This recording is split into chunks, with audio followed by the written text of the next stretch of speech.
नमस्कार. सखी सह्याद्रीच्या आजच्या भागात मी चैताली कानिटकर आपल्या सगळ्यांचं मनपूर्वक स्वागत करते. प्रत्यहम प्रत्यवेक्षेत नरश्चरितमात्मनः किन्नु मे पशुभिस्तुल्यम किन्नु सत्पुरुषैरिति.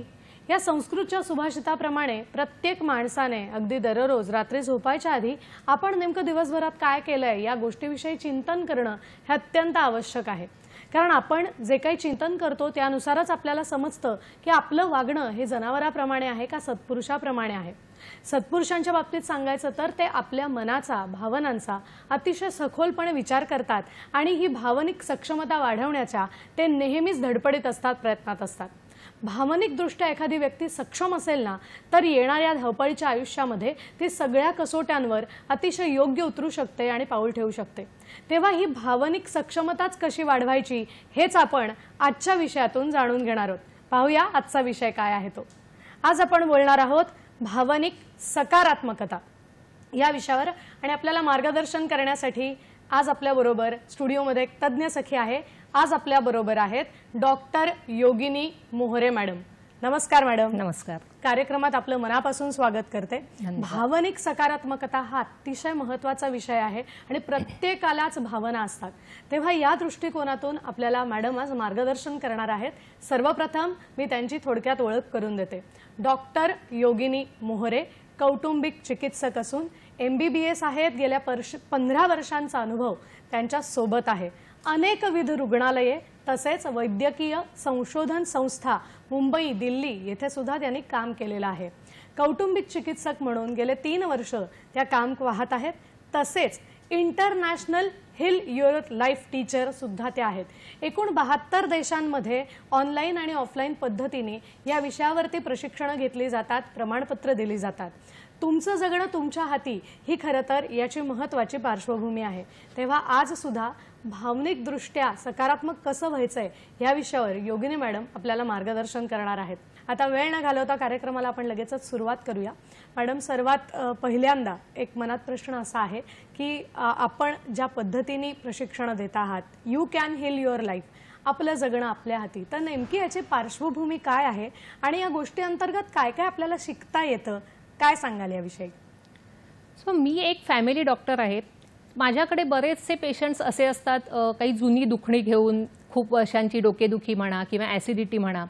ह्याच्यामध्ये आम्ही डॉक्टर काय करतो, औषधं देतो, पेशंटला बरं वाटतं. ऑफकोर्स ते डॉक्टरचं काम आहे.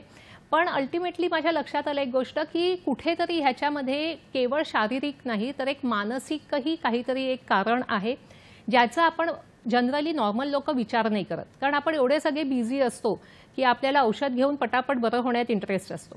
ह्याच्यात मला आवड निर्माण झाली. मग मी त्याचा अभ्यास केला सखोल. माझ्या वाचनात एक पुस्तक आलं, you can heal your life. एक अमेरिकन लेखिका आहे लुईस हे. तिचं एक अतिशय अप्रतिम असं पुस्तक आहे, म्हणजे प्रत्येकाने वाचावंच असं मी रेकमेंड करेन. त्याच्यामध्ये असं सांगितलं की बेसिकली स्वतःवरती प्रेम करायला शिका. आता जसं आपण तुम्हाला कोणालाही विचारलं की तुम्ही सगळ्यात जास्त प्रेम कोणावरती करता, त्याच्यात आपलं नाव कधीच नसतं चैताली. आपण आधी फॅमिलीचं, मुलाबाळांचं, नवऱ्याचं, आई वडिलांचं, सासू सासऱ्यांचं अशी नावं घेतो, पण स्वतःचं नाव त्या लिस्टमध्ये एकदम खाली असतं. हा मला खूप एक आवडला हा विषय की काहीतरी वेगळं आहे. त्याच्यामध्ये मग मी त्याचं प्रशिक्षण घेतलं आणि मी आता international heal your life teacher आहे. थोडक्यात मला इथे लुईस हे हिच्याबद्दलही सांगायला आवडेल, जी लेखिका, अमेरिकन लेखिका. ती स्वतः तिचं बालपण अतिशय खडतर गेलं.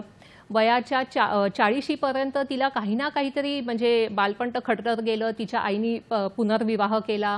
तिचे सावत्र वडीलही खूप तिला त्रास आणि सगळ्या प्रकारचे जे शोषण आपण ज्याला म्हणतो सो तसं तिने खूप फेस केलं. आणि मग ती वयाच्या 40शी नंतर तिच्या लक्षात आलं की एका पाठोपाठ एक जी वाईट गोष्टी होत आहेत तिथे कुठेतरी ती स्वतःही जबाबदार आहे.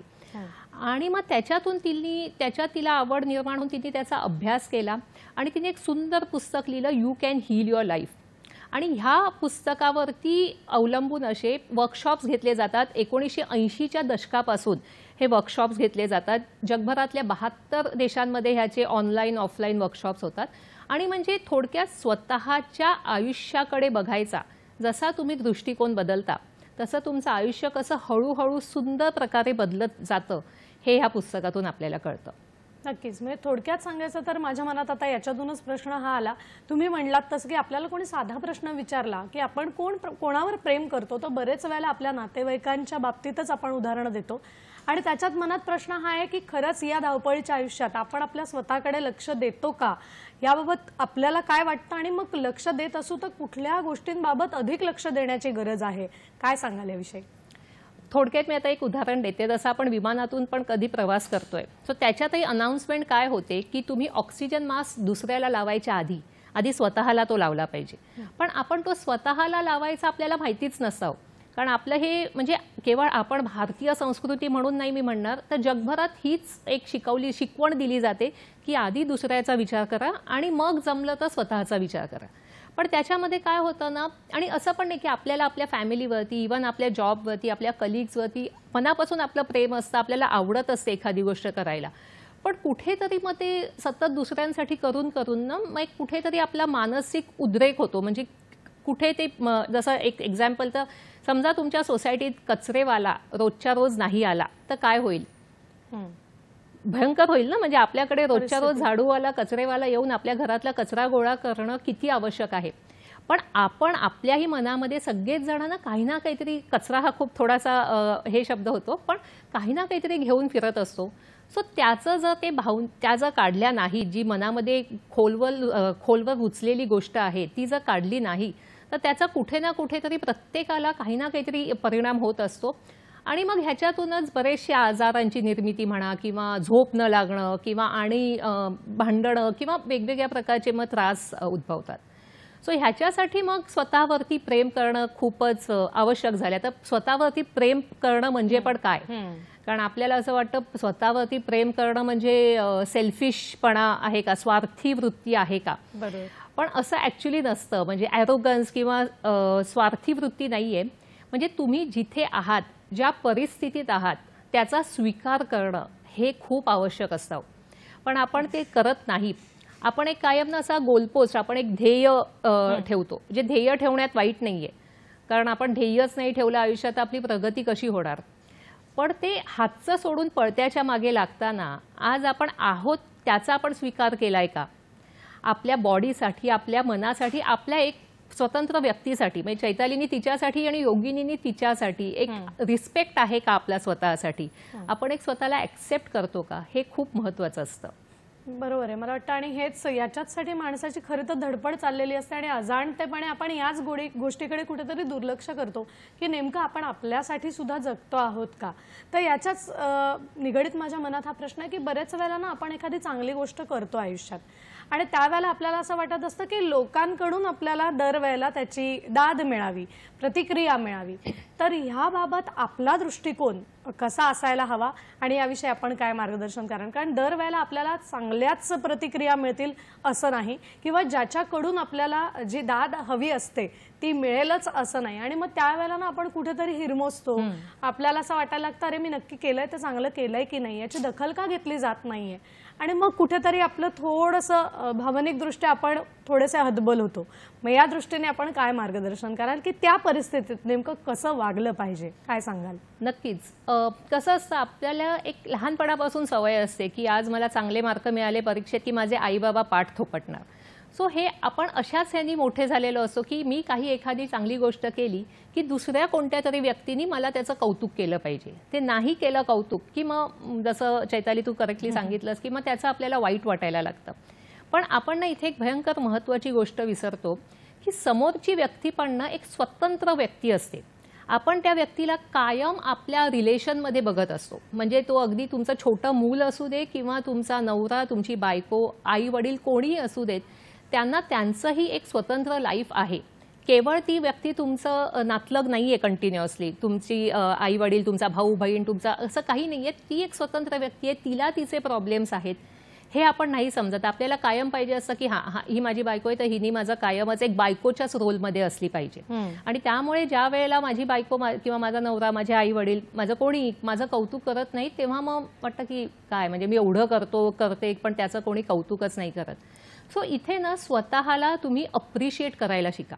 स्वतःचं स्वतः कौतुक करायला शिका. अगदी सिंपल गोष्ट असेल, एखादी गृहिणी घरी पोळी चांगली बनवत असेल तर त्याचंही कौतुक का तिने नवऱ्याकडनंच अपेक्षा करावी चैताली की त्या नवऱ्याने माझं कौतुक करावं, मुलांनी म्हणावं आई का छान जेवण बनवतेस. करा ना, एक दिवस स्वतःची पाठ थोपटून घ्या. काय वाईट आहे त्याच्यामध्ये? हे खूप आपल्याला ऐकून विनोदी वाटतं की अरे स्वतःची पाठ थोपटून घ्या, पण हे तर मी लहानपणापासून करते. पण कित्येक साऱ्या लोकांना हे नाही येत आहो. सो छोट्या छोट्या गोष्टी असतील. जरुरी नाही की तुम्ही एखाद्या मोठ्या कंपनीचे सीईओच असायला पाहिजे किंवा तुम्ही काही डॉक्टर, इंजिनियर किंवा काहीतरी मोठंच अचीव केलं पाहिजे. तुम्ही रात्री उशिरा झोपू नये, सकाळी वेळेत उठून तुम्ही स्वतःच्या मुलांना डब्बे घेऊन पाठवताय शाळेला, ऑफिसला, ह्याला त्याला जाताय, ट्रेन पकडताय मुंबई पुण्यासारख्या मोठ्या शहरांमध्ये. ह्या छोट्या छोट्या गोष्टींसाठी ना रोजच्या रोज स्वतःला अप्रिशिएट करायला शिका. आणि त्याच्यातून मग जे आपण दुसऱ्यांकडनं अपेक्षा करतो आणि मग त्याच्यामुळे जे अपेक्षाभंगाचं दुःख होतं ना ते खूप कमी होईल. हे मात्र खरं आहे, कारण बरेचदा अशीच गल्लत होते की याच्यामुळे कुठेतरी आपल्याला थोडासा उदासीन यायला लागतं. तेव्हा स्वतःवर प्रेम करायला शिकणं हा फार महत्त्वाचा विचार आहे. आणि याच दृष्टीने मला हाही प्रश्न मनात येतो की मग विचारांची ना एक योग्य दिशा ही प्रत्येकाला अपेक्षित असते. जसं तुम्ही म्हणालात की बरेच वेळेला आपण जर असा विचार केला तर लोक मग स्वार्थी आहे, आत्मकेंद्री आहे, साधारण ह्या आपल्याला ही विशेषणं लावायला सुरुवात करतात. तर मग प्रत्येक व्यक्तीची विचारांची योग्य दिशा, भावनांचा समतोल राखून कशी असायला हवी, त्याने कुठल्या पद्धतीने प्रत्येक गोष्टीकडे बघायला हवं की मग येणारा जो काळ आहे तो कधी कधी प्रसंगी कठीण येतो, कधी कधी सोपा काळ येतो, कधी सुख असतात, कधी दुःख असतात. मग या सगळ्याच्या मागचा विचार हा व्यक्तीने कसा करायला हवा, काय सांगाल याविषयी? नक्कीच. काय होतं ना की असं म्हणतात की दिवसाला एका व्यक्तीच्या, कोणत्याही माणसाच्या मनात 60,000 पेक्षा जास्त विचार असतात. 60,000 24 तासात हा खूप मोठा नंबर होतो. पण आणि आपलं घडण अशी झालेली आहे की त्या मेजॉरिटी त्याच्यातले हे आपले नकारात्मक विचार असतात. मग तशाच प्रकारचं आयुष्य घडत जातं. आणि इथे ना मी तुम्हाला एक सगळ्यांना सांगते की विचार थांबवणं शक्य नाही आहे. ते विचार येतच असतात, कंटिन्युअसली येत असतात. सो त्याच्यामध्ये पण आम्ही आमच्या फिलॉसॉफीमध्ये लुईस कायम म्हणायची की जे विचार येतात ना त्यांना तुम्ही पूर्णपणे दुर्लक्षित करू नका. म्हणजे जर मला एखाद्या व्यक्तीचा राग आहे, मला एखाद्या कोणत्याही घटनेबद्दल उदासीनता आहे तर ती आहे. सो पण ॲट द सेम टाईम ही सगळी गोष्ट एक विचार आहे. अहो प्रत्येकाला कायम वाटत असतं ना कुठेतरी मी ना माझी एवढी म्हणजे लायकी नाही आहे, माझं एवढं मी कसं काय अचीव केलं, मी किती बावळट आहे म्हणा किंवा काही. आपण स्वतःचे ना सगळ्यात वाईट टीकाकार असतो. सो ह्याच्यामध्ये की प्रत्येक म्हणजे लुईस हे किंवा आमच्या फिलॉसॉफीमध्ये आम्ही नेहमी म्हणतो की कधीही गमतीमध्ये पण स्वतःबद्दल वाईट बोलू नका. तरी किती मी बावळट आहे आपण किती इझिली म्हणतो. ट्रेन चुकली आपली एक तर आपण म्हणतो की काय मला एवढं नाही होत, मी 10 मिनिटं आधी नाही उठू शकत. सो असं हे पहिली गोष्ट काही थांबवायची असेल तर हे स्वतःबद्दल वाईट बोलणं. आणि मग जसं तुम्ही स्वतःबद्दल थांबवता तसं हळूहळू मग अगेन हे एका दिवसात होणारं परिवर्तन नाही आहे. शेवटी आपण सगळी माणसं आहोत आणि माणूस म्हटला की तो सोशल ॲनिमल आहे. आपण साधू संत असतो तर आज आपण हिमालयामध्ये ओम नमः शिवाय म्हणत असतो. ते चैताली तसं नाही आहे. आपण सगळे संसारी लोक आहोत. पण ह्याच्यामध्ये ह्या सगळ्या गोष्टी आहेत ना. जसं मी एक उदाहरण देईन की टायटॅनिक बोट आहे किंवा तशी एक मोठं जहाज आहे, त्याला रस्ता बदलायचा आहे तर ते अचानक नाही ना समुद्रामध्ये एवढ्या पाण्याच्या प्रेशरच्या अगेन्स्ट बोटीचा जर मार्ग बदलायचा आहे तर ते हळूहळू जसं सुकाणू बोटीचं बदलत जाईल तशी हळूहळू दिशा बदलते. सो असं सेम आहे, जसं तुम्ही तुमचे विचार बदलाल तसं हळूहळू तुमचं आयुष्य चेंज व्हायला लागतं. आणि जे चेंज होतं तो 2 गोष्टी असतात. एक तर हा परमनंट चेंज असतो आणि बाहेरचं लाईफ कसं आहे ना चैताली, की ते होतच राहणार. म्हणजे बाहेरचे प्रसंग जे आहेत, तुम्हाला ट्रेन पकडायची सकाळी 9:19 ठाण्यावरनं ट्रेन पकडायची, तिला गर्दी असणारच आहे. तुम्ही असं सकारात्मक विचार केला तर गर्दीचं नसणार आहे असं काही नाही होणार आहे. पण गर्दीला तुम्ही कशा प्रकारे रिस्पॉन्ड करता हे नक्कीच तुमचे जे रिस्पॉन्सेस असतात ते नक्कीच बदलत जातात. नक्कीच आहे त्या परिस्थितीचा सामना करताना जर थोडासा आशावादी दृष्टिकोन ठेवला तर नक्कीच येणारा ताण हा कमी व्हायला मदत होऊ शकते असं मॅडमचं म्हणणं आहे आणि हे निश्चित खरं आहे. या विषयावर मॅडम आपल्याला मार्गदर्शन असंच पुढेही सुरू ठेवणार आहेत. पण इथे वेळ झाली एका छोट्याशा विश्रांतीची. आपण मात्र कुठेही जाऊ नका, आम्ही लगेचच परत येतोय. पाहत रहा सखी सह्याद्री.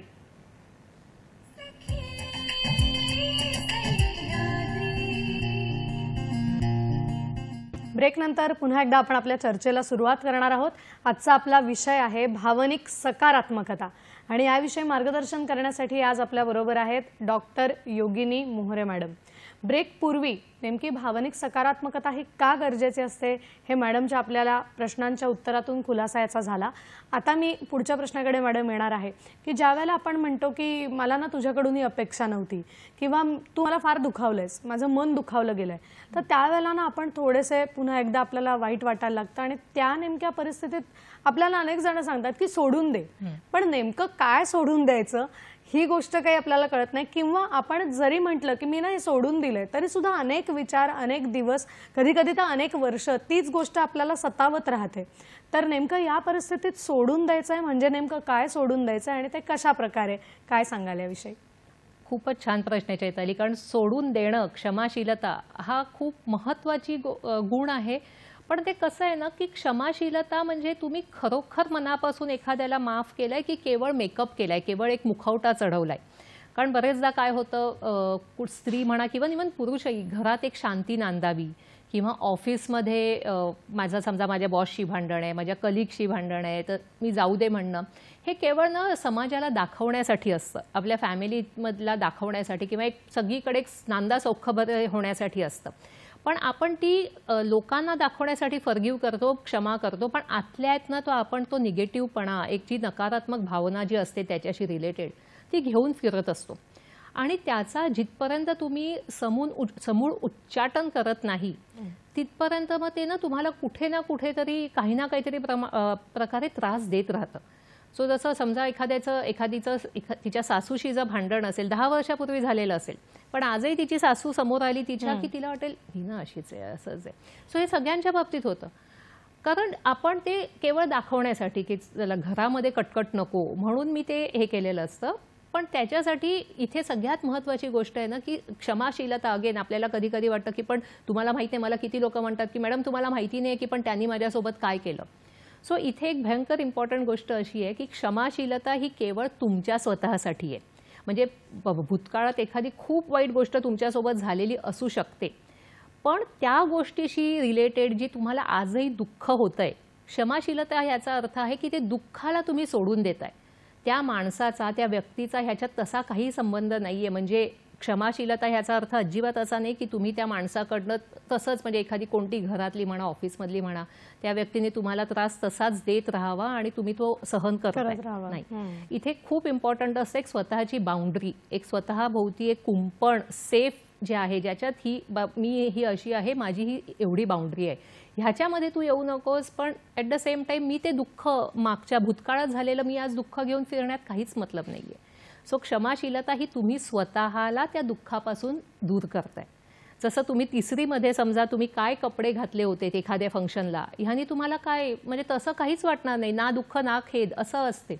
सो तसंच एखादी गोष्ट भूतकाळात होऊन गेली, अगदी वाईटात वाईट गोष्ट असू दे किंवा थोडी बहुत येता जाता कोणी काही एक पासिंग रिमार्क केलेला असू दे, जेव्हा तुम्ही त्याच्याशी अटॅच दुःख सोडून देताना तेव्हा ती खरी क्षमाशीलता असते.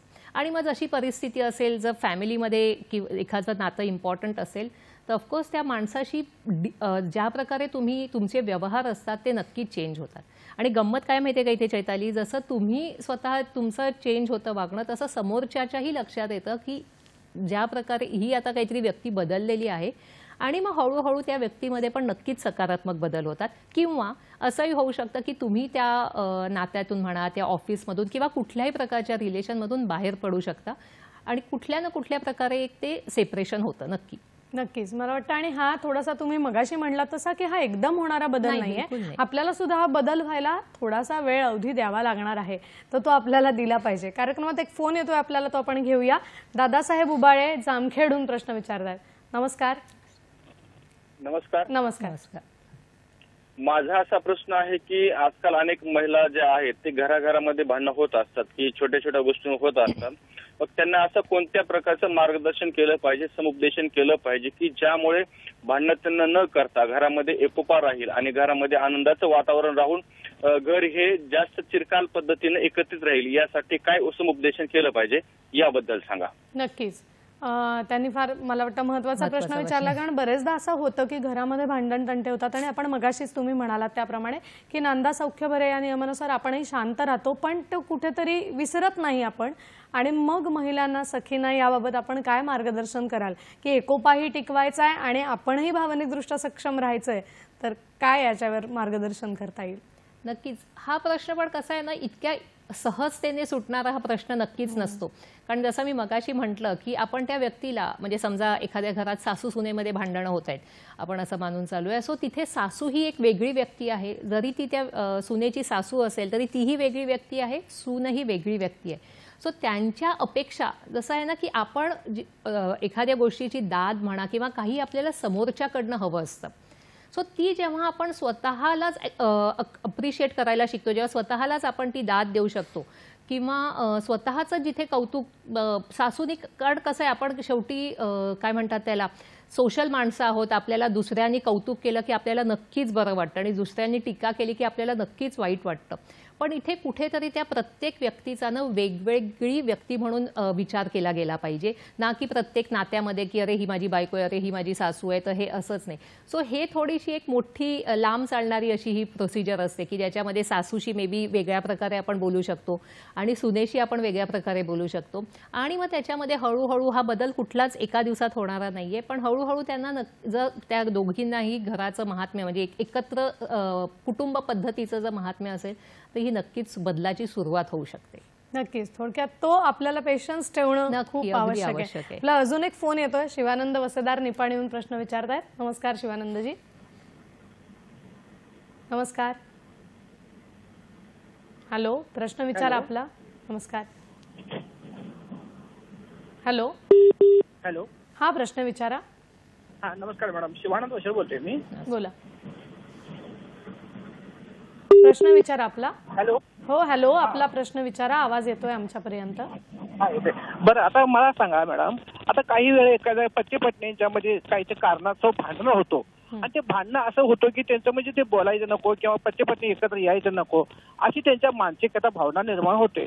त्यामुळे त्यांचा संसार सुद्धा नको वाटतो. मग तशा व्यक्तीने म्हणजे एकमेकांच्या आणि परत भावना जोडायचं असेल तर कशा प्रकारे राहिली पाहिजे आणि त्यांनी काय मार्गदर्शन करतो मी, असा माझा प्रश्न बघा. म्हणजे त्यांचा संसार व्यवस्थित चालवा.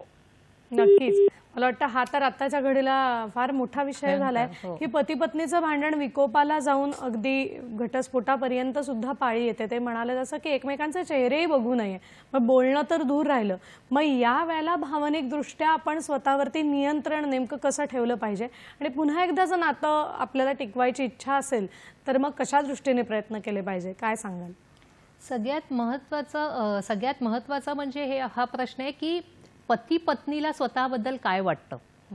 आपण कुठे ना समाजाला काय वाटतं की नाही बाबा तुम्ही एकत्रच राहिलं पाहिजे, काही होऊ दे, समाज काय म्हणेल आणि असं, तो तिथे हा प्रश्न आहे की पतीला काय वाटतं, पत्नीला काय वाटतं. आणि जसं मी मगाशी पण सांगितलं, ज्या क्षणी पती स्वतःमध्ये खुश राहायला, आत्ममग्नता नाही मी म्हणणार, पण जिथे जर पती स्वतःमध्ये त्याचे जे काही आहेत टेन्शन्स, हल्ली जगात कोणाला नाही आहे टेन्शन, लहान मुलांपासून मोठ्यांपर्यंत सगळ्यांना आहेत, पण जिथे आपण स्वतःवरती प्रेम करायला शिकतो ना, जिथे स्वतःला ॲक्सेप्ट करायला शिकतो, तिथे पण आपण सेम प्रकारची आपण ट्रीटमेंट दुसऱ्याला, समोरच्या व्यक्तीलाही देत असतो.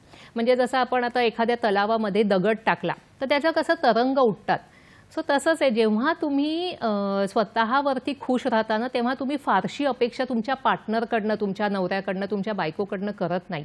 ऑफकोर्स नवरा बायको म्हटलं की एका छताखाली राहणं आलं आणि सगळे छोट्या मोठ्या गोष्टी, आपण जे मराठीत म्हणतो भांड्याला भांडं लागणं, हे पण आहेच. पण कुठेतरी तुम्हाला स्वतःबद्दल एक अवेअरनेस येतो आणि मग तो सेम आपल्याला दुसऱ्या व्यक्तीबद्दल पण येतो. जसं मी सुरुवातीला म्हटलं, ती व्यक्ती केवळ कंटिन्युअस तुमचा पती नसते किंवा कंटिन्युअस तुमची पत्नी नसते. ती एक स्वतंत्र व्यक्ती असते आणि तुम्ही एक स्वतंत्र व्यक्ती असता. आणि मग अगेन एकत्र राहायचं की नाही, हल्ली घटस्फोटाचे इतके प्रमाण वाढलेलं आहे. मला मोठ्या शहरांत छोट्या गावात सगळीकडे हल्ली ते वाढलेलं आहे. त्याला ऑफकोर्स खूप सारी बाकीची सामाजिक कारणं ही जबाबदार आहेत. पण इथे खूप महत्त्वाचा मुद्दा येतो की पती पत्नीला एकत्र राहायचं आहे का, आणि मग त्याच्यामध्ये जर काउन्सिलिंग किंवा ह्याची मदत घेऊन जर खरोखर एकत्र राहणं जर योग्य असेल तर नक्की राहावं. त्याच्यासाठी प्रोफेशनल्स अवेलेबल आहेत जे त्यांची तुम्ही मदत घेऊ शकता. पण या सगळ्यामध्ये तुम्हाला छोट्या मुलांना, कारण कधी कधी असंही म्हणतात की एकत्र राहून एक दुसऱ्याची डोकी फोडण्यापेक्षा वेगवेगळं झालेलं पण कधी कधी थोडं बेटर असतं. सो ऑफकोर्स तो प्रत्येकाचा एक स्वतंत्र विचार असू शकतो. पण ह्याच्यातनं तुम्ही अपेक्षा जशी समोरच्याकडनं कमी ठेवाल ना, जसं तुम्ही स्वतःवरती प्रेम कराल ना, तसं तुमची नक्कीच अपेक्षा भंग कमी होतो आणि मग भांडणाची कारणं नक्कीच कमी होतात. नक्कीच. थोडक्यात आपण आपल्यावर विश्वास ठेवून त्या पद्धतीने काम केलं तर कदाचित मार्ग लवकर मिळू शकतील. आता माझ्या मनात पुढचा प्रश्न असा आहे की बरेच वेळेला ना एखाद्या सखीला सुरुवातीच्या काळात तिच्या तरुण वयामध्ये काही रोगांचा किंवा याचा त्रास नसतो, पण पुढे गेल्यानंतर ना कुठेतरी मानसिक रोग असतील किंवा शारीरिक रोग असतील तर त्याचं डॉक्टर बऱ्याच अंशी कारण सांगतात की ना भूतकाळात काहीतरी घडलं होतं आणि मनात ते ठेवल्यामुळे कदाचित याचा उद्रेक झाला. तर अशी ही जी दुखणी आहेत त्याचं मूळ कुठेतरी मनात असतं का, आणि मग त्याचा आपल्या शरीरावरती काय परिणाम होऊ शकतो याबाबत काय मार्गदर्शन कराल आपण? नक्कीच. काय आहे ना, बरेचसे आजार म्हणजे आम्ही ॲलोपॅथिक डॉक्टर्स, आमच्या मते एक थोडेसे आजार असतात जे ना मानसिक कारण असतं. पण लुईस हे हिच्या you can heal your life पुस्तकात ना ऑलमोस्ट तिने प्रत्येक आजार दिलाय ज्याचं काहीतरी एक मानसिक कारण असतं. पण आपण इतके धकाधकीच्या आयुष्यामध्ये ना आपल्याकडे खरंच असा वेळ नसतो की आपण आपल्या बसून आपल्या शरीराकडे लक्ष द्यावं. मेडिटेशन म्हणा किंवा आणि काही प्रकारे आपल्या बॉडीशी ना कनेक्ट होणं, आपल्या शरीराशी एक कनेक्शन एक असणं खूप आवश्यक असतं. म्हणजे आपण जिमला पण जातो ना, ते चैताली आपण का जातो, कारण मला आजारी नाही पडायचंय, कारण डॉक्टरची बिलं खूप असतात, हॉस्पिटल खूप महाग आहेत, खर्चिक आहे, सो मला नाही करायचंय. कसं बघा, निगेटिव्ह ॲटिट्यूड घेऊनच, नकारात्मक दृष्टिकोन घेऊनच आपण आपल्या आजाराशी, आपल्या शरीराशी डील करत असतो. इथे ना मी तुम्हाला एक सगळ्या प्रेक्षकांना एक सांगायला मला आवडेल की तुम्ही कुठली गोष्ट करताय, मग जे अगदी रात्री झोपणं असू दे, खाणं पिणं असू दे किंवा व्यायाम असू दे, की ते तुम्ही करा कारण तुमचं तुमच्या शरीरावरती प्रेम आहे. जसा तुम्ही तुमच्या आयुष्याकडे, तुमच्या शरीराकडे बघायचा दृष्टिकोन बदलाल ना, तसे हळूहळू नक्की तुमच्या आजाराची दुखणी जी आहे त्यांचं प्रमाण हळूहळू नक्की कमी होतं. पण एक अतिशय महत्त्वाची गोष्ट मला इथे सांगायची आहे की ही जी फिलॉसॉफी आहे की स्वतःवरती प्रेम करा, love yourself and heal your life, या कुठेच आम्ही हे कधीच नाही सांगणार की तुम्ही तुमची औषधं सोडा आणि तुम्ही ही फक्त स्वतःवरती प्रेम करायला लागा. नक्कीच नाही. तुमच्या डॉक्टरांचा सल्ल्याने तुमची औषधं, गरज पडली तर ऑपरेशन किंवा आणि जे काही गोष्टी आहेत ते नक्की तुम्ही चालवायच्या तशाच. आणि सोबत जसा तुम्ही तुमचे दृष्टिकोन बदलता, जसा तुम्ही सकारात्मक विचार करायला लागता, तसं हळूहळू तुमचं लाईफ नक्की चेंज होतं. खूप साऱ्या आजारांना खूप वेगवेगळी कारणं येतात. वाढतं प्रदूषण म्हणा, भेसळ, अन्नातली भेसळ म्हणा, किंवा हल्ली यंग मुलींमध्ये, तरुण मुलींमध्ये PCOD, PCOSचे त्रास खूप कॉमन झाले आहेत. मला वाटतं आता तरुणांच्या पण समस्यांकडे आपण येऊया. नक्की. फक्त आपल्याला एक फोन येतोय तो आपण घेऊया. मंगल आपटे आपल्याला पुण्याहून प्रश्न विचारतायत. नमस्कार. नमस्कार. नमस्कार. नमस्कार. मी पुण्यावरनं मंगल आपटे बोलते.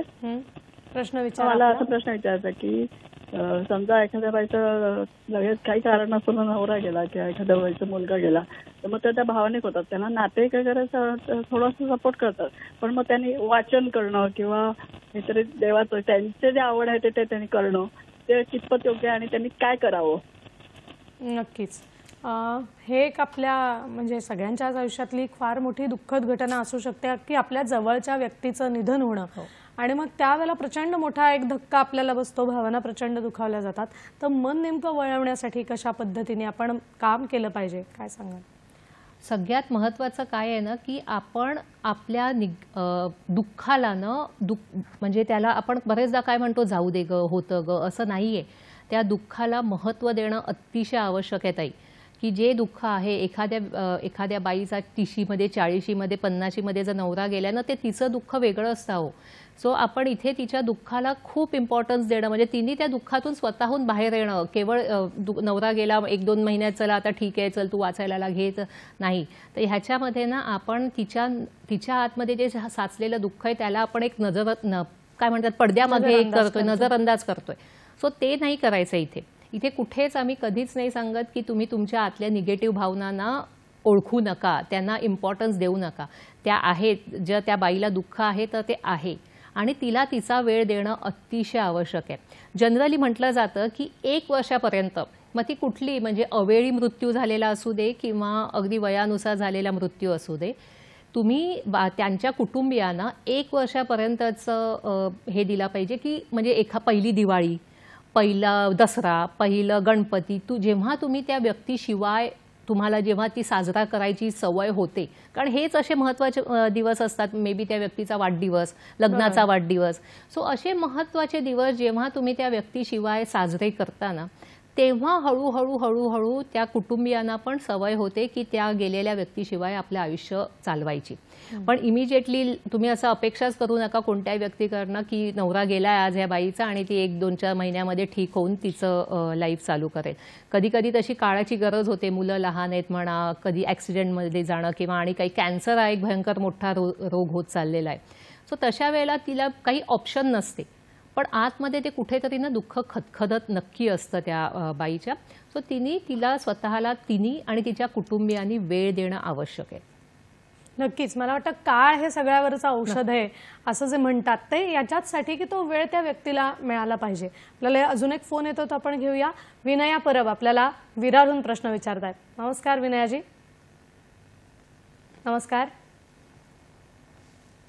Hello hello hello. हां आपला प्रश्न विचारा. हा माझा प्रश्न मॅडम असा आहे की काही भांडखोर व्यक्ती आपला शेवटपर्यंत बदलतच नाही. आपलं ते खरंच करतात, तर समोरच्या व्यक्तीने त्यांच्याबरोबर कसं वागावं? खूप छान प्रश्न आहे आपला आणि आपल्या प्रश्नाचं उत्तर मॅडम देणारच आहेत. फक्त इथे वेळ झाली एका छोट्याशा विश्रांतीची. आपण मात्र कुठेही जाऊ नका, आम्ही लगेचच परत येतोय. पाहत रहा सखी सह्याद्री.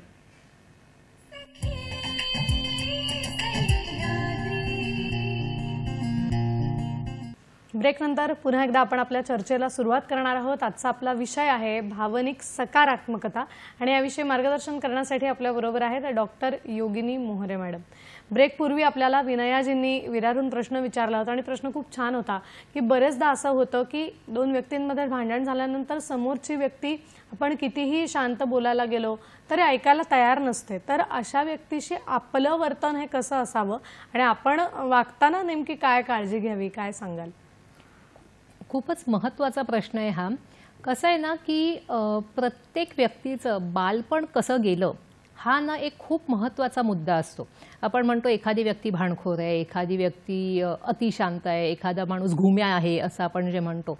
सो ह्या सगळ्या तुमचा स्वभावामध्ये तुमचं बालपण कसं गेलं त्याचा खूपच महत्त्वाचा म्हणजे आयुष्यातल्या प्रश्नांशी तुम्ही कसे डील करताय म्हणा किंवा तुम्ही लोकांशी किंवा स्वतःशी कसं वागताय हे तुमचं घरातले मग ते संस्कार पण नाही मी म्हणणार, इथे घरातलं वातावरण कसं आहे, तुम्ही समाजाकडनं काय शिकलात, मग त्याच्या शाळा कॉलेज. म्हणजे लुईस हे तिच्या पुस्तकामध्ये खूप एक महत्त्वाची गोष्ट सांगते की 5 वर्षापर्यंतचा जो काळ असतो ना तो तुमचा म्हणजे आपण मराठीत पण म्हणतो मातीचा गोळा. सो त्याच्यामध्ये तुमच्यावरती ज्या झालेल्या गोष्टी असतात ना त्या खूप आयुष्यभर तुम्हाला चांगल्या प्रकारे किंवा वाईट प्रकारे एक मार्गदर्शन करत असतात, तुमच्या वागण्याची दिशा ठरवत असतात. इथे मला एक खूप सुंदर उदाहरण द्यायला आवडेल चैताली. माझ्या एका वर्कशॉपमध्ये एक मुलगी होती अराउंड 35 वर्षाची. तिला ना तिच्या वैयक्तिक संबंधांमध्ये खूप प्रॉब्लेम यायचा. सो ती कळत नव्हतं की का यायचा, म्हणजे जरी तिचं त्या समोरच्या पुरुषावरती प्रेम असेल तरी तिला ते जमत नव्हतं. सो आमच्या वर्कशॉपमध्ये खूप साऱ्या ॲक्टिव्हिटीज असतात ज्याच्यामध्ये काही मेडिटेशनच्या असतात, काही ग्रुपमध्ये असतात, काही एक दुसऱ्यासोबत असतात. सो एका ॲक्टिव्हिटीमध्ये तिच्या लक्षात आलं की जेव्हा ती 5 वर्षाची होती तेव्हा तिने बालशोषण, चाइल्ड मॉलेस्टेशन ज्याला आपण म्हणतो ते तेव्हा त्याचा सामना तिला करावा लागलेला. आणि इमॅजिन कर की 30 वर्ष ती एक गोष्ट जी बालपणी झालेली गोष्ट ती घेऊन फिरत होती. पण जसं मी सुरुवातीला म्हटलं ना की आपण तो डोक्यातला कचरा काढत नाही. आपल्याला फक्त ते समोरची व्यक्ती भांडखोर आहे, समोरची व्यक्ती असं आहे तसं आहे, पण ती लहानपणी तिने काय बघितलंय घरामध्ये. एक असतं की प्रत्येकाचा स्वभाव, आपण म्हणतो जनरली स्वभावाला औषध नसतं, पण थोडंसं स्वभावामध्ये चेंजेस नक्की होऊ शकतात. पण त्याला ऑफकोर्स ह्याच्यामध्ये तुमचं बालपणाचं आणि बाकी बऱ्याच गोष्टी असतात. आणि ही जी फिलॉसॉफी जी आहे या जे बोलते सगळं ते ना आपल्याला स्वतःमध्ये बदल घडवायचा आहे. आपण कुठल्याही प्रकारे दुसऱ्याला नाही बदलू शकत. हळूहळू म्हणजे समाजात बदल तेव्हा घडतो जेव्हा तुम्ही स्वतःला बदलायला लागता. जेव्हा तुम्ही ना ताई जेव्हा तुम्ही स्वतःला बदलायला लागाल ना, तुमची समोरची ती जी भांडखोर व्यक्तीबद्दल इथे विचारलं जात आहे ते आपण व्यक्तीला लक्षात येतं की काहीतरी ही माझी आई म्हणा, बायको म्हणा, सासू म्हणा, काहीतरी वेगळं करते की जे मला पण केलं पाहिजे. ती शांत आहे, मी एवढ्या टणटण करतोय तरी तीही समोरची व्यक्ती अजूनही शांतच आहे. आणि मग तो जसं मी म्हटलं की तरंगासारखा ना तो एक परिणाम, एक सकारात्मक परिणाम समाजामध्ये पसरायला लागतो. नक्कीच. हेच आणि मला वाटतं फार अवघड असतं आणि आपल्याला जमेल की नाही अशी कुठेतरी मनात शंका असते. आता आपण म्हणतोय की भावनिकदृष्ट्या आपण सक्षम तर राहायचं आहे किंवा स्वतःत बदल घडवून आणायचा आहे, पण मग हा बदल घडवून आणण्यासाठी काही सोपी तंत्र आहेत का की जे आपण वापरू शकतो आणि मग हा बदल हळूहळू का होईना आपल्यात घडून येऊ शकतो? तर ही थोडीशी तंत्र आम्हाला शिकवाल का? आपण काय सांगाल? नक्कीच. एक तर कसं असतं की आपल्याला आपण म्हणतोय पण जेव्हा भांडणं होतात किंवा काही वादविवाद होतात घरात म्हणा ऑफिसमध्ये, तेव्हा आपल्या सगळ्यांचं ना तो एक टेम्पर आपण जातोच, प्रत्येकाचा जातो आणि ते स्वाभाविक आहे. सो त्याच्याबद्दल काहीच नाही, म्हणजे तो जातो ठीक आहे. पण जेव्हा आपण स्वतःवरती प्रेम करायला लागतं ना तेव्हा आपल्याला हळूहळू आपल्या दृष्टिकोन बदलायचा आहे. सो मी काही त्याची सोपी तंत्र देईन तुम्हाला इथे. की पहिली गोष्ट म्हणजे ना सकाळी उठल्यावरती एक 2-5 मिनिटाची गोष्ट आहे की खूप वेळ काढला पाहिजे कारण आपल्याला ट्रेन पकडायचे, सगळं आपलं रुटीन चालू करायचं आहे. पण स्वतःला दिवसभरात एकदा तरी अप्रिशिएट करायला शिका. म्हणजे लुईस हे तिच्या पुस्तकामध्ये मिरर वर्क म्हणजे आरशाच्या समोर उभं राहून स्वतःला अप्रिशिएट करणं ह्याला खूप तिने महत्त्व दिलेलं आहे. सो तुम्ही स्वतःनी प्रत्येकाला एक दिवसात एकदा तरी ॲटलिस्ट जाताना अप्रिशिएट करायला शिका. आपण बायका काय आरशासमोर उभं राहिलो की आपण स्वतःच्या आयब्रोज ठीक नाही आहेत, स्वतःला हे आहे ते आहे, केस जायला लागलेत, इव्हन पुरुषही. सो आपण ज्या निगेटिव्ह गोष्टीच बघतो आपल्या शरीरामध्ये असलेल्या, त्याच्याऐवजी एक दिवस स्वतःला म्हणा की तू किती मस्त आहेस. सुरुवात करा. सुरुवातीला तर हे पटत नाही, हे फेक वाटतं की काय म्हणजे काय कॉमेडी मारतोय थोडक्यात, पण हळूहळू ते बदल होणार आहेत. दुसरी गोष्ट जी पूर्वापार चालू आली आहे की ती म्हणजे डायरी लिहा. रोजनिशी लिहिणं हे खूप त्याच्यातून तुम्हाला फायदा होऊ शकतो. अगदी एखाद्या दिवशी असं होऊ शकतं की तुम्हाला तुमच्या फॅमिलीतला किंवा ऑफिसमधल्या कोणाचा तरी भयंकर राग आलाय, अगदी होतं आपल्याला की म्हणजे खूप संताप झालाय पण ते मी दाखवू नाही शकत आहे.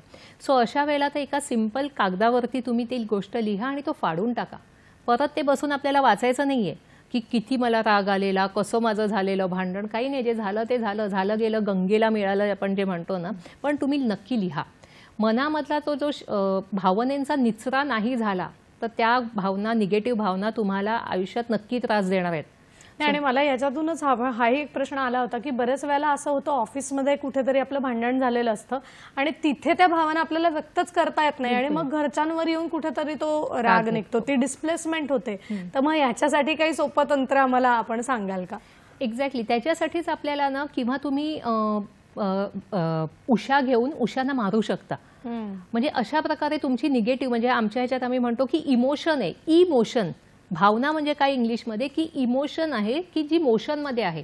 सो त्या जर निगेटिव्ह भावना तुम्ही शरीरातून नाही बाहेर काढल्या तर त्याचा तुम्हाला त्रास आहे. आणि आपण दुसऱ्याशी भांडण, जसं माझं आता ऑफिसमध्ये भांडण झालंय, मी घरी येऊन नवऱ्याशी भांडले, आईशी भांडले, मुलाशी भांडले, तर त्याचा त्या लोकांना आपण कुठेतरी समोरच्याला हर्ट करतोय. सो त्याच्याऐवजी हे उशाना बडवणं म्हणा किंवा ओरडणं मोठ्यानी, जी सगळी निगेटिव्हिटी तुमच्या शरीरातून बाहेर काढायची आहे. किंवा लिहून ते फेकून देणं. आपल्या एका हिंदी पिक्चरमध्ये एका हिंदी हिरोईननी पण दाखवलेलं आहे की ते फोटो फाडून तिथे फ्लश करते. तशा प्रकारे तुम्ही काही करू शकता ज्या प्रकारे तुमच्या निगेटिव्ह भावना ज्या आतमध्ये आहेत ना त्या हळूहळू बाहेर येतील. इवन तुम्ही रोज मेडिटेशन ही खूप एक चांगली गोष्ट आहे ज्याच्या अगदी तुम्ही सुरुवात 30 सेकंद 1 मिनिटांनी करू शकता. पण ॲब्सोल्युटली तुम्ही तुमच्या शरीराशी, तुमच्या मनाशी तुम्ही कनेक्ट व्हा. कुठेही तुम्ही म्हणजे हल्ली सोशल मीडिया तू चैताली बघशील तर सगळा पॉझिटिव्ह ॲफर्मेशन्सनी भरलाय. चांगलं विचार करा, चांगलं करा. पण चांगलं जेव्हा करेन जेव्हा माझ्यातल्या आधी निगेटिव्ह भावना मी काढेन. जर डब्यामध्ये चकल्या भरलेल्या आहेत आणि तुम्हाला लाडू भरायला सांगितले, तुम्ही सेम डब्यात भरू नाही शकत. सो आधी आपल्याला त्या डब्यातल्या चकल्या बाहेर काढायचा आहे, तो डब्बा साफ करून घ्यायचा आहे आणि मग लाडू भरायचे. सो आधी जर मला निगेटिव्ह भावना खूप आहेत माझ्या, तर मला त्या बाहेर काढायच्या आहेत आणि मगच मी त्याच्यात पॉझिटिव्ह भावना भरू शकते. नाहीतर हे केवळ वरवरचा मुलामा आहे, ते आतमधून नसतं किंवा ते किंबहुना तात्पुरतं तात्पुरता होतं इलाज. आणि मग कुठेतरी नंतर पुन्हा एकदा त्या भावना खदखदत असलेल्या उफाळून यायला सुरुवात होते. या विषयावर मॅडम असंच मार्गदर्शन पुढेही करणार आहेत, पण इथे वेळ झाली एका छोट्याशा विश्रांतीची. आपण मात्र कुठेही जाऊ नका, आम्ही लगेचच परत येतोय. पाहत रहा सखी सह्याद्री.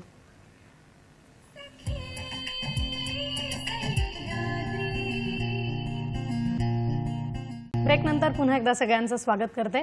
आजचा आपला विषय आहे भावनिक सकारात्मकता आणि मार्गदर्शन करतात डॉक्टर योगिनी मोहरे मॅडम. भावनिकदृष्ट्या आपण सक्षम होण्यासाठी काय काय करू शकतो याची काही तंत्र मॅडमने आपल्याला शिकवली. आता मॅडम मनात हा प्रश्न आहे की ही तंत्र सुद्धा आपल्याला माहिती असतात, पण त्याचा आपण अवलंब करत नाही. बरेच वेळेला दुःख झालं, काहीतरी टेन्शन आहे म्हणून आजची तरुण पिढी तर व्यसनाधीनतेकडे वळलेली दिसते. तर या दृष्टिकोनातून त्यांनी व्यसनापासून बाजूला होण्यासाठी, आपल्या भावनांचं संतुलन साधण्यासाठी आपण काय मार्गदर्शन कराल? व्यसन ही एक तरुण पिढीचं आणि खूपच एक महत्त्वाचा प्रॉब्लेम होत चाललेला आहे. म्हणजे खरंच एक मोठी समस्या झालेली आहे. पण त्याच्यामध्ये अगेन सेम गोष्टी येतात की कुठेतरी ना आपण स्वतःवरती प्रेम नाही करत आली. म्हणजे एक तर असतं की अरे समोरचा सिगरेट पितोय, म्हणजे हल्ली छोटी छोटी मुलं आपण बघतो सगळे की मुलं मुली की सिगरेट पिणं म्हणा किंवा दारू पिणं म्हणा, हे इतकं कॉमन होत चाललेलं आहे. आणि मग त्याच्यातनं जर आता समजा माझं स्वतःवरती माझं खरंच प्रेम आहे, आता जर एक पालक म्हणून आपल्या मुलावरती प्रेम आहे, तर आपण कधीच त्या मुलांना स्वतःहून सिगरेट नाही आणून देत ना, कारण आपलं मनापासून आपल्या मुलांवरती प्रेम असतं. सेम जेव्हा तुम्ही स्वतःवरती प्रेम करता ना, तेव्हा तुम्ही कधीच सिगरेट, दारू किंवा आणि कुठल्याही प्रकारचं व्यसन नाही करणार. आणि जेव्हा अप्रुव्हल, एक मला खूप जण म्हणतात की ते काय सोबतची लोक पितात सिगरेट म्हणा आणि मग आम्ही असं वाटू शकतं की अरे हे काय, हे सिगरेट नाही पित असं. पण ह्याच्यामध्ये की सेम आहे की आपल्याला जी दाद हवी आहे ना, ती आपल्याला दुसऱ्यांकडनं हवी आहे. कारण आपल्याला आपल्या स्वतःवरती प्रेम नाही आहे, मग समोरच्यानी मला चांगलं म्हणावं हे माझ्यासाठी खूप इम्पॉर्टंट होतं. आणि मग मी सिगरेट ओढली, मग मी थोडंसं पार्टीला जाऊन ड्रिंक्स चालू केलं आणि मग त्याची हळूहळू थोडंसं कधीतरी सिगरेट दारू पिण्यापासून ती व्यसनाधीनता कधी येते हे आपल्याला मग कळतही नाही. सो इथे महत्त्वाचा मुद्दा मी परत माझ्या सगळ्या प्रेक्षकांना सांगेन की स्वतःवरती ना मनापासून प्रेम करायला शिका, स्वतःचा रिस्पेक्ट, स्वतःला आदर दाखवायला शिका आणि मगच ह्या तुम्ही व्यसन आणि बाकीच्या सगळ्या गजबजपुरीपासून स्वतःला सेफ ठेवू शकाल. बरोबर आहे. कुठेतरी हा स्वतःचा विचार केला की मग ती जाणीव होते की अरे हे करतोय हे योग्य आहे की नाही आहे आपल्या स्वतःसाठी, तर हे फार महत्त्वाचं आहे. याच दृष्टीने अजून एक मनात हा प्रश्न आहे की बरेच वेळेला असं होतं की भावनेचा ज्या वेळेला विचार येतो त्यावेळेला असं लोक म्हणतात की लहानपण आठवा बरं. मग हे लहानपण प्रत्येकात दडलंय, लहान मूल. तर मग या आपल्या भावनांचा ज्या वेळेला आपल्याला निचरा करायचा आहे तर तो लहानपण समजून कसा करावा, काय सांगाल याविषयी? खूपच महत्त्वाचं आहे की आपल्याला प्रत्येकामध्ये एक लहान मूल दडलेलं असतं आणि पण आपण इतके बिझी आहोत सगळेजण की आपलं कोणाचंही लक्ष नसतं. मग तुमचं वय वर्ष 18 असू दे किंवा तुमचं वय वर्ष 80 असू दे, प्रत्येकामध्ये एक छोटं मूल आहे. कधी कधी आणि काय होतं ना की मे बी ॲडल्ट व्यक्तीला, आपल्यामधली जी ॲडल्ट व्यक्ती आहे त्या व्यक्तीला कळतं की हे योग्य आहे, हे योग्य नाही आहे. पण ते छोटं मूल इतकं हर्ट असतं, इतकं ते दुखावलेलं असतं आतमध्ये की कधी कधी जसं मी सुरुवातीला पण म्हटलं की तुमचं बालपण, की मला सवयच आहे, त्या लहान मुलाला माझ्यातल्या सवयच असते की एखाद्या गोष्टीने घाबरणं किंवा एखाद्या गोष्टीला अशा प्रकारे रिॲक्ट करणं, कारण आपण तसंच बघितलेलं असतं. पण आता तुम्ही आहात ना, तुम्ही 50 वर्षाचे आहात, पण तरी तुमच्यात लहान मुलं आहे. मग तुम्ही बना की तुमच्या मुलाचे पालक आणि मग तुमच्या मुलाला हळूहळू, कारण love yourself, heal your life, ह्याच्यामध्ये आम्ही खूप महत्त्वाचं म्हणतो की जिथपर्यंत तुमच्यातलं ते लहान मूल मनापासून ते हील नाही होत, जिथपर्यंत तुमचं लहान मुलाशी तुमच्यात कनेक्ट नाही होत, तिथपर्यंत टोटल हिलिंग थोडंसं मुश्किल असतं. आणि लहान मूल मात्र प्रत्येकामध्ये असतं. अगदी मोठ्या गोष्टी नको करायला, एखादं काही छोटीशी गोष्ट जे तुम्हाला लहानपणी आवडायचं, मे बी एखादं अगदी गमतीशीर वाटतं पण एखादी काय म्हणतात केसाची क्लिप विकत घेतली म्हणा, पेन विकत घेतलं म्हणा, काही महत्त्वाच्या भयंकर मोठ्या गोष्टी करायची आवश्यकता नसते. एखादं छान फूल तोडलं, एक गार्डनमध्ये चाललो, कुठली छोटी मोठी गोष्ट असते जी तुम्हाला तुमच्यातल्या लहान मुलाला आनंद देते, ही नक्की तुम्ही करा आणि मग कसं तुम्हाला आतून खुश राहायला ह्यानी मदत होते. हो, कारण असं होतं की अरे तू काय आता लहान आहेस का असं म्हणून आपण अनेक गोष्टी स्वतःच करायचं टाळतो आणि मग कुठेतरी ते आपण आनंदाला मुकतो. खरं तर हा विषय फार महत्त्वाचा आहे, कारण भावना या प्रत्येकासाठीच महत्त्वाच्या असतात. पण तरी तरी सुद्धा अगदी मला जाता जाता थोडक्यात विचारायचं की ही जी वर्कशॉप होतात तर त्याच्यामध्ये साधारण कुठल्या प्रकारचं ट्रेनिंग मिळतं आणि काय प्रकारे संदेश दिला जातो हे आम्हाला अगदी थोडक्यात सांगा.